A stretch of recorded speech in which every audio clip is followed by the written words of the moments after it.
Hello everybody, welcome back to the Young Fan Podcast and welcome to another League One roundup. The last recording episode of the podcast was a while ago and it actually was the roundup for Matchweek 19, but we're back now for round 23. So much to delve into today.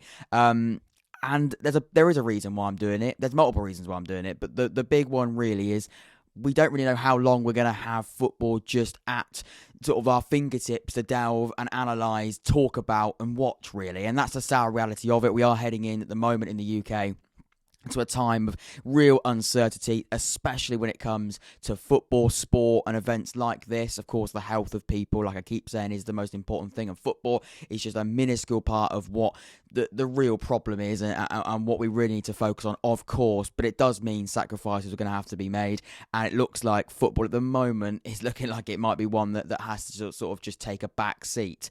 Like I said, the importance of saving lines, of protecting people, of course, is priority. So there is a full understanding of why that is, but it may look like we're going into sort of a 2-week break over the Christmas period. Of course, we're actually going to be talking about all 6 games that happened yesterday. Normally I sort of pinpoint some of the best ones, but we're going to talk about every game because there were a lot of games postponed. Half of the games were postponed yesterday in League One, which of course is showing some pretty dodgy signs of things not going in the right direction. I believe 25 games were postponed across the top 4 leagues in England as well, so that stat isn't looking great either.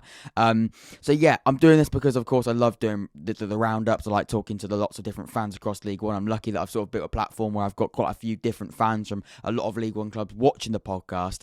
So I love talking about other clubs as well as I like talking about my own club, Oxford Utd, as well. So that's why I'm doing it, but also we don't know how long we're going to have. It could be we just take a break for a few weeks in terms of having football. We don't know. Like I said, it's a very, very uncertain time. But either way, that's one thing. Let's just talk about football while we've got it. We're going to be speaking about every game that happened yesterday, delving deep into the different aspects of it, players that really shone in the games, maybe looking at the stats of those games as well, looking at momentum graphs, looking at exactly why the games turned out and why those results are quite significant as we go into the rest of the season, hopefully. We're also going to be looking at the analyst as well, which is a website I use. We look at XG. We look at maybe the different reasons why these teams are performing the way they are. Lots of things to delve into and lots of interesting stuff to sort of break into as well. If you enjoy this episode of the podcast, you want to see more of this sort of stuff, please make sure you leave a like and subscribe. It's free to do both those things. I want to try and get to 600 subscribers very, very soon. Hopefully by the end of the year. That might be pushing it a little bit. I think we're 13 subscribers away to hit 600. So if you're not subscribed, this content is going to be happening more and more often. I've got some really, really cool content I'm bringing out sort of leading up to Christmas and after Christmas as well. Fingers crossed we can keep having football so we get more content to bring out. But I'm sort of recording stuff quite early on, so we do have stuff to bring out, hopefully. If things don't go the way we would have wanted. So please make sure you do both of those things.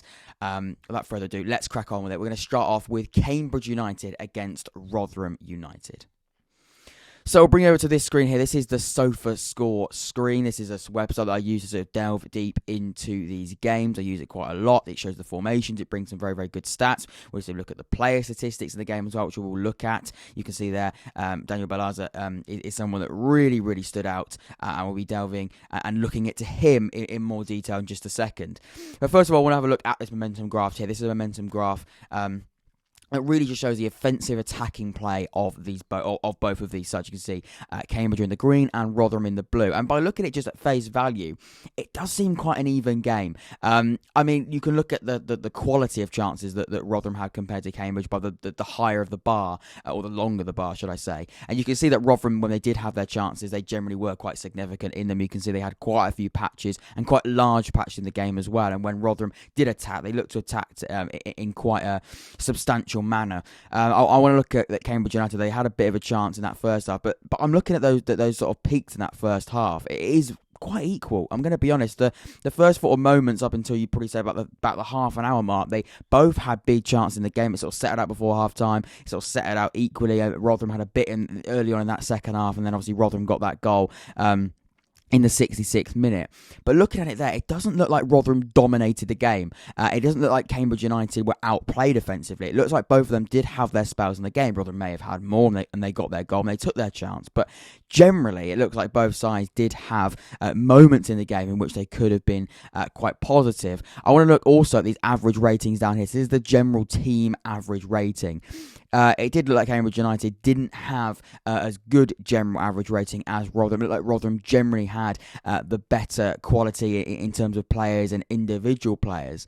But that momentum graph is quite interesting looking at that. And it was only 1-0, so maybe that isn't too much of a surprise at all to some people. But Rotherham and Cambridge were very, very quite equal in that game when it comes to attacking. And Rotherham took their chance in the 66th minute. But yeah, really, really interesting stuff when we look at that.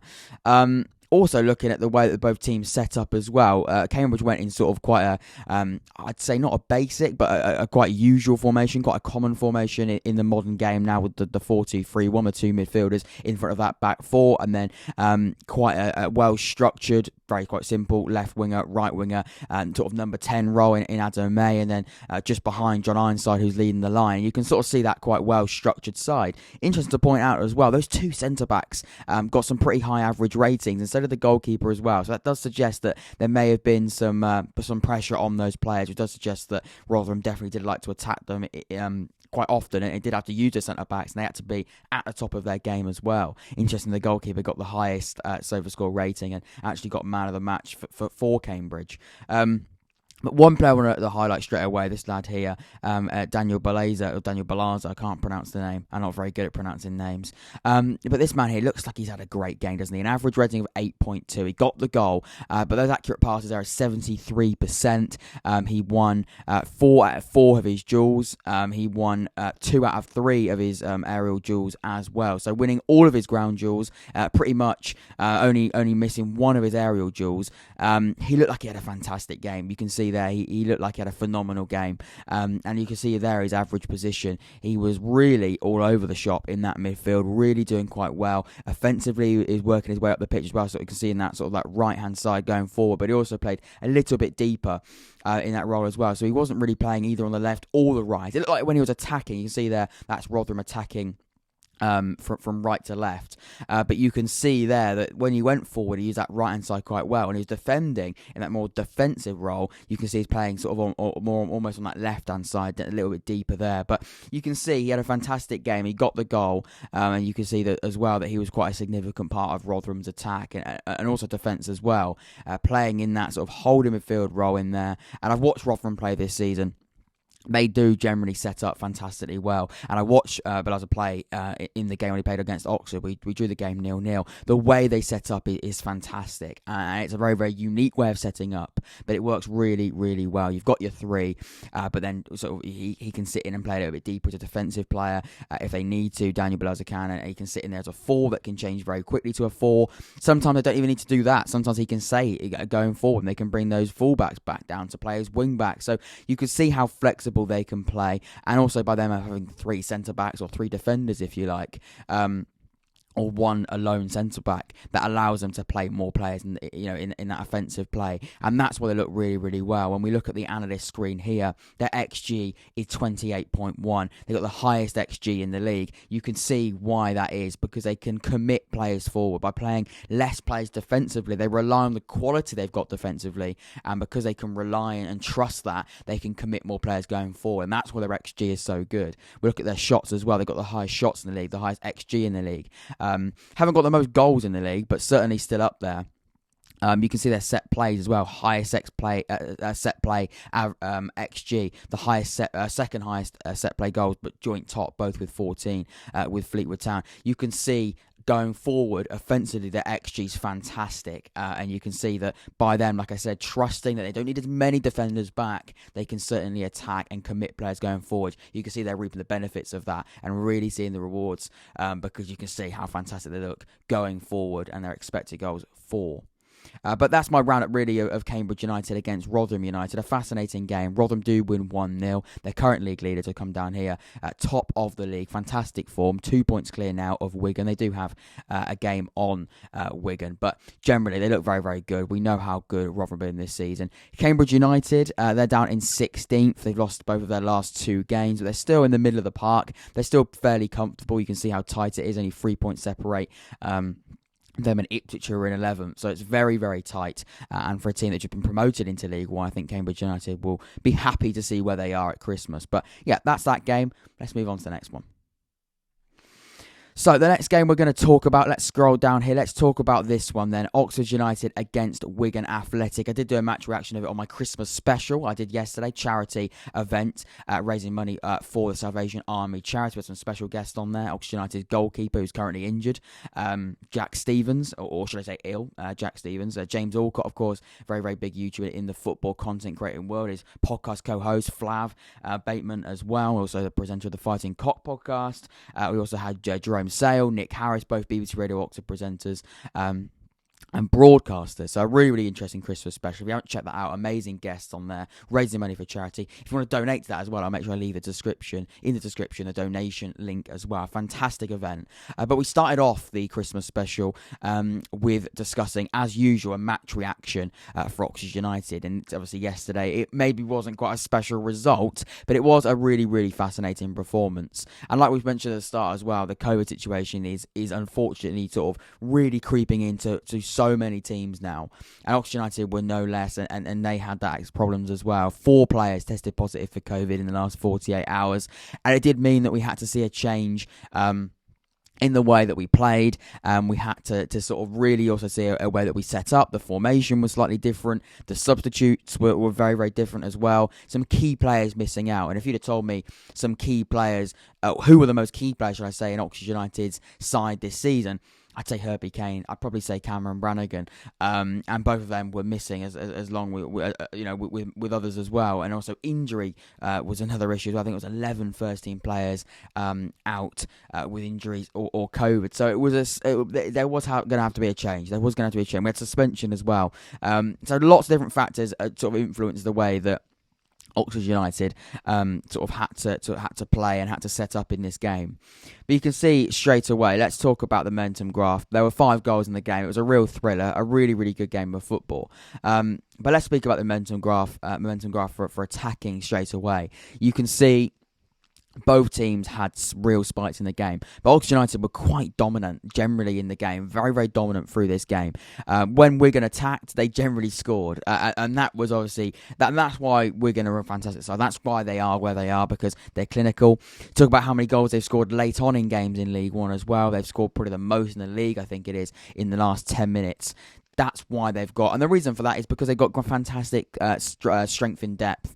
They're fantastic at the way they've run their club during the summer, the recruitment they brought in.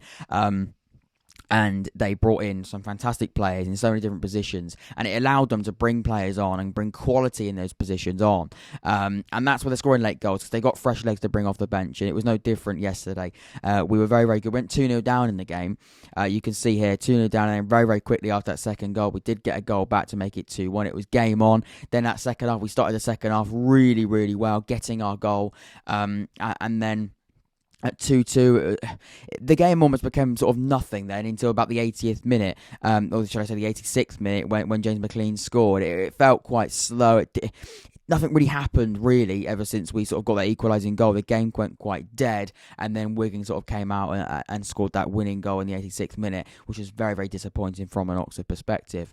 For Oxford, like I said, we were generally quite dominant. I still feel like we should have maybe got a draw out of it. I was quite frustrated by the fact that we couldn't, but fair play to Wigan. Fair play to Wigan. They played the game the way that we knew they would. Very, very physical side. Some people don't agree with it. Some people do agree with it. It's the dark arts of football. It's professional football. It's just the way that football is now. I heard someone say that it's we've turned this game into something we don't want it to be. We want to watch good football.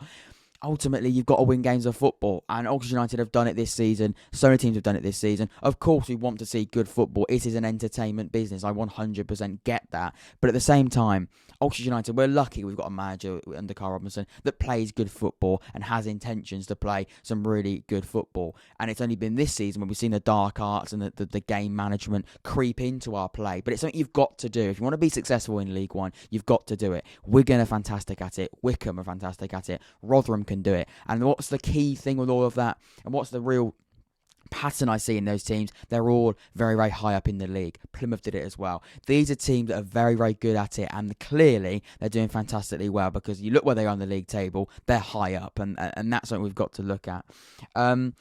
In terms of players that really stood out to me, you can see the average rating. So Oxford United generally have a better average rating than Wigan overall.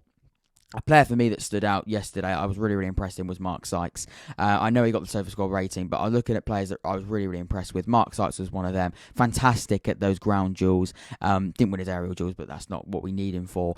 He played in midfield. He's been playing on the wing quite a lot this season, but he played in a more central area. But you can see him was playing in that Mazzara role, a sort of an Italian-style role, where, if you like, where they sort of creep in, attack, sort of on that right-hand side, and sort of to drift wide in that midfield area. And you can see Mark Sykes, he plays as that right midfielder, right winger normally, and you can see even though he's playing in that midfield, you can see he was slowly drifting out there, sort of almost sort of falling back into his natural position. And I didn't mind that from Mark Sykes, because it allowed him to run into space, cause problems, take players on, and use that fantastic dribbling ability that Mark Sykes has got. We look about the touch in the game, 56 touches overall. I'll again look at that. I look at that average position. So Mark Sykes, you can see where he wanted to get to. Like I said, playing sort of drifting wide in that midfield, really, really impressive. 85% accurate pass as well, 33 out of 39, going the way that he would have wanted. Really, really, really, really impressed. He had 100% successful dribbles as well in the game. Very, very impressed with Mark Sykes. He was definitely a player that, if I go away from it thinking he was fantastic. Credit goes to Max Power as well. Max Power is an absolute what's-it-house of the game. Of course he is, but a fantastic player. No doubt, and somebody that knows the game, knows this, knows the league, but also knows football and this level of football extremely well. He, again, like I said, he winds the fans up. He's frustrating to play against, but you can see there he took his goal fantastically well. He was over the shot, winning those balls. Fantastic it comes to interceptions. Well, 3 interceptions, great accurate passes. Max Power was certainly fantastic yesterday. But yeah, that's the game. That is what I've gone with. That's the sort of analysis of the game. I obviously want to sit in more detail, discuss that, and you can watch that on the Christmas special that I did yesterday live. But that's my real analysis of that game. So let's move on to the next one then. Let's see what we've got next. We have got Ipswich against Sunderland. This is going to be very, very interesting. Probably one of the biggest games, if not the biggest game, of the weekend, and I was delighted by it in terms of what we saw from it. I've watched the highlights this morning, and a game that sometimes these sort of games, they're just turning into nothing games, and it's quite often that these games sometimes just don't really live up to the expectation that you would have wanted it to. Two massive sides, two sides that really want to start getting some points on the board. Ipswich heading into, I'd say, a new era now of their football club. Sunderland are always trying to get out of League One, no different this season. Again, they're doing very, very well this season generally. Although, they are sat in third, they're unbeaten, they're winning games of football, they're doing very, very well. Although they did draw this game, they drew against Oxford United at home as well. You still feel that they've got that quality this season as well. They've got that cutting edge. I've been very, very impressed with Sunderland this season. They had sort of downer moments, but they generally are looking very, very good. But yeah, I want to discuss this sort of momentum graph straight away, and it's just quite a strange looking graph, really. You can see Ipswich, the home team, on the top, Sunderland are on the bottom. You can see their goals came just before, and just after half time. Interestingly, where the attacking graph suggests that there wasn't much going on. You can see that Ipswich dominated that first half. You can see they had spells Sunderland throughout the game, but very, very quiet, not much going on just before half time. And then obviously Ipswich got their goal, and then obviously Sunderland had a moment there, but generally it felt all Ipswich, other than obviously this moment here where you feel that Sunderland really should have got something from it here. You want to say about the 70 to 80th minute, and then it finished the game off with everything Ipswich. But generally Ipswich are fantastic in the game. There were moments where nothing really happened, but generally it did cause and did create a fascinating game. I want to highlight the man Wes Burns here, who played as this winger for Ipswich, and I've watched Ipswich play this season. I went up to Portman Road and it was a 0-0 draw, but this player really stood out for me, and he stood out. Yes, by watching the highlights, he stood out to me. He just was absolutely fantastic at what he did. He created a big chance in the game as well. I believe he got the assist, and he didn't get the assist for the goal, but he was certainly an influential part of that goal. But he was fantastic, and I was watching those highlights. The space that he ran into, the amount of chances he had at running into space and using that pace he's got. A very, very quick player, Wes Burns, and I was so impressed by him. You look at how well he did on that right-hand side, going forwards, backwards, helping out defensively, but also, like I said, going forward as well, very, very good. I was so impressed with Wes Burns, a fantastic player. You can see the way that Ipswich set up. They set up in a way where they had two strikers. They packed out that midfield, a change in formation. Obviously, they've now got Kieran McKenna joining as well. The Manchester United coach, worked under Jose Mourinho, worked under Ole Gunnar Solskjaer. He's going to bring something different to Ipswich. I believe that 100%. And for Sunderland, again, quite a similar formation to how they normally set up with their fullbacks, with their three at the backs. Alex Pritchard having that room. Wasn't the best of games for Alex Pritchard. We know how well he's done this season. James Norwood, of course, got that headed goal. But yeah, very, very happy with that. The captain, James Morse, did very, very well for Ipswich as well. But a very, very interesting game, a fascinating game that you almost feel sometimes doesn't live up to expectations, but certainly did yesterday. So Ipswich, Sunderland, a great game. 1-1 for Ipswich in the league as well. It does mean they sit in 11th. They need to start getting some wins now, though. The last 3 games they haven't won a game. You'd like to think that Kieran McKenna will come in and try and do that straight away. As for Sunderland, like I said, a draw is a good result for them really on the road, and they currently are sat in 3rd. That's how that went. Ipswich against Sunderland finished 1-1, but a really, really interesting game. Right then, let's move on to the next games. I believe we've got 3 more games. No, we haven't. We've got 2 more games, only 5 games. Is that right? No, we have got 3 more games because we've got Plymouth against Charlton. Let's go to that game then. Let's go to Plymouth against Charlton. Again, a very, very interesting game. And Plymouth are currently sat in 5th, Charlton in 12th. They lost, of course, today, which is a little bit disappointing. For them, 100%. But yeah, let's have a look at this game. First of all, let's look at the momentum graph as we always do. And straight away, it looks Charlton in that first. Of course, Charlton have just made their Jonnie Jackson, who was the interim manager, now a permanent appointment. Plymouth, of course, Lau has gone to Preston North End. And that's going to be quite disappointing for Plymouth. They really had a good manager there who started the season so well, and they're hoping that they don't see a major drop off now he's gone. Now, looking at that result, it doesn't look like that's going to be too much to worry about at the moment. But realistically, it did look like an all-Charlton performance earlier in the game. Then Plymouth had some spells. But generally, looking at graphs at face value, it looked like a real sort of Charlton first half, and then it evened out in that second half. And you can see when that goal came just before half-time. Really good spell for Plymouth, and they got their goal just before half-time. It was a guard that got the goal. But again, looking at how these sides set up, I want to sort of mention a few players. Sean Clare, who left Oxford United, sort of struggled in Oxford United shirt and didn't really get too much of an opportunity. Playing in that almost centre-back but right-back role. We played him at right-back, Oxford United. He just didn't do very well. And that's simple. He just didn't do very well. He looked uncomfortable. His positioning was off. He just did not look very, very good in that role. He played a sort of a midfielder when he went out on loan to Burton for the second half of the season. But playing in that centre-back role, he just hasn't been didn't do very, very well for Oxford United. It looks like for Charlton, he really is doing very, very well. I want to click on him here and sort of look at him in more detail. He almost is now playing with that formation very, very interestingly. That 3 at the back, but with almost a bombing fullback or a bombing centre-back, if you like. And it's almost a common formation we're seeing. And so many teams are doing it. You can see Rotherham did it as well.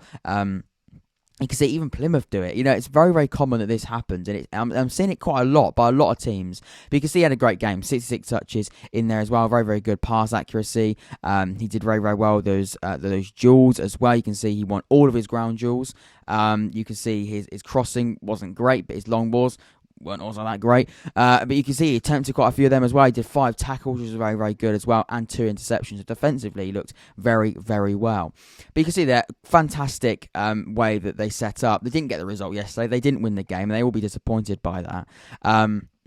But it looked like Plymouth had a good game, didn't it? It looked like Plymouth did very, very well. You can see Kamara in midfield.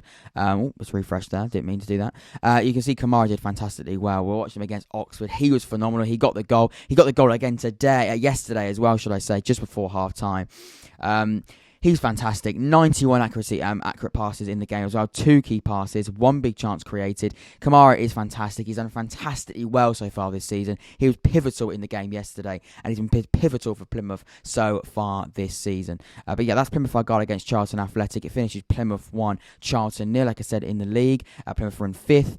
Charlton are in 12th. But yeah, really, really interesting game. Disappointing for Charlton, but for Plymouth, their man Kamara, a key man in the way they approached the game and the way they got the result yesterday. So next then we've got, I believe, is that 3 more games we've got? No, sorry, 2 more games. We've already done 4 games. So let's move on to the next 2, the final 2 we've got. This is Shrewsbury Town against Cheltenham Town. It's going to be quite fascinating. I think it's going to be quite a game to look into. I can see there straight away. Liam Sercombe, Ipswich United player for Cheltenham, I believe that is, getting man of the match for them. I'm going to bring over to the analyst screen again for this one because I want to look at Cheltenham this season. Their XG4 isn't bad at all. They're sat in 14th. A disappointing result yesterday. You can see that their XG is fairly good. In terms of their goals, again, that's sort of where we're seeing a few issues. Sat in 20th, sort of in that lower end of the table. Their XG is very, very good. But their goals, again, I mean, it's only a 3 difference, but they're much harder than they are in XG than they are in goals, and that's something they're going to have to look at as well. In terms of against, we haven't looked at expected goals against as well. I'll look at this. You can see expected goals against 26 goals they've conceded this season, which is too high, really, and you think about it. In terms of their XG, expected goals, they're also up there as well. They're conceding too many goals for me, looking at that, but they are causing problems going forward in terms of the goal, in terms of their XG and goals as well. That isn't too much of an issue. They're sat in 14th, they're just below mid-table. It's sort of where you expect them to be. They're scoring goals, but they're also conceding goals, and that's the way that Cheltenham have just sort of looked at this season. They are looking like a team in 14th that have just been newly promoted. I think they're probably going to take that going into Christmas. Look at this game, though. So much to look at it. It looks like there was a bit of a horror challenge there. Violent conduct.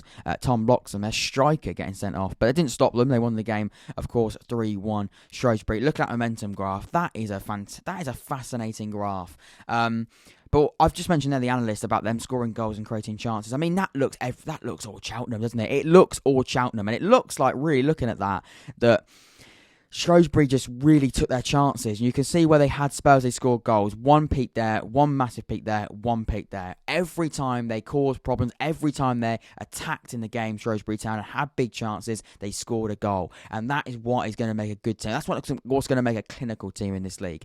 Every time they had their chances, they scored their goals. As for Cheltenham, they couldn't do that. They had loads of chances in terms of attacking momentum, attacking offensive chances. They could not take them. Whereas for Shrewsbury, like I said, they had spikes. They had 3 big spikes during the 90 minutes. They scored after every spike. And that's what you get. A clinical side is what's going to get you far in this league. And again, Shrewsbury did that fantastically well. And that's why I want to look at these stats as well. They dominated possession. 69% possession to Cheltenham, but they lost the game 3-1. 26 shots to 9. They lost the game 3-1. 9 shots to 5. They lost the game. They did have too many chances off target, you should say, as well. Big chances. 4 big chances, 3 big chances missed, other than, of course, the goal they did score. That is worrying. Taking chances, not being clinical enough, and that's what's caused problems for Cheltenham yesterday. Losing the game by 2 goals, losing the game 3-1. They'll be going away gutted by that because they had their chances, they had the shots, they had the ball, but they couldn't do anything with it. And that'll be a disappointment from Cheltenham, and that's why this is so fascinating to look at. We're looking here at side Shrewsbury, which this season, they haven't been great, are they? They're just above mid-table, but to yesterday, they did exactly what a team in this sort of position needs to do. When they have the chances, take them, take home the 3 points. As for Cheltenham, last 4 games they haven't won a game. They need to start taking chances if they're going to be successful and going to stay in the league. Now, don't get me wrong, they've had a fairly good season, really. They have. They're sat in 14th. They've just been promoted. They're going to take it, but that they could easily have got 3 points yesterday, and that's what's going to be so frustrating from a Cheltenham perspective. Moving on to the next game then, the final game in League One that took place yesterday. Let's discuss it. Let's talk about it. It is, of course, let's find it. Here we go. It is Morecambe against Fleetwood. It's a 0-0 draw. I'm not going to lie, there's not too much to take from it. We'll look at it though, again, like we normally do. Momentum graph really shows that both teams had spikes in the game. Seems quite equal in terms of chances. You'd like to say that the better attacking graph suggests that the away side, Fleetwood, have more of the ball and had more attacking chances in terms of possession. It did it like the away side, and they did. Fleetwood did have more possession, 53%. In terms of big chances, 1 for Fleetwood, none for Morecambe, really. They did miss that big chance, Fleetwood. It just looks quite an equal game, doesn't it? You look at the possession, it is fairly tight, 53-47. You can see that the way the team's set up. You can see Morecambe playing that 5 at the back. You can see that it was a packed midfield from Fleetwood. Both teams are trying to play, and what we can see straight away, from looking at this, it looks like both teams are playing quite. They're trying to not concede, really, and that's what it looks like. And they didn't. Both teams kept clean sheets in the game. It did look like that, didn't it? It did look like both teams just weren't conceding and weren't going to concede goals, and we're going to try and keep the game as tight as they can. A 5 and a 4, but then a massive block of midfielders in there, a 5 in the middle, and then a lone striker. Quite an interesting game, but no goals in it. It's 0-0. For that, in the league table, looking at it, Fleetwood are in 18th, Morecambe in the relegation zone at 21st. Very, very interesting stuff in that game. Ladies and gentlemen, that has been all 6 games that happened yesterday. Hopefully, fingers crossed, we're going to see more games that you just don't know at the moment. So many uncertain times. If you enjoyed this episode of the podcast, please make sure you leave a like and subscribe. Like I said, more content like this hopefully coming your way very, very soon. Until next time, should I say, stay safe, take care, and I'll see you all very, very soon. Leave a like, subscribe on the road to 600 subscribers, hopefully very, very soon. See you in a bit.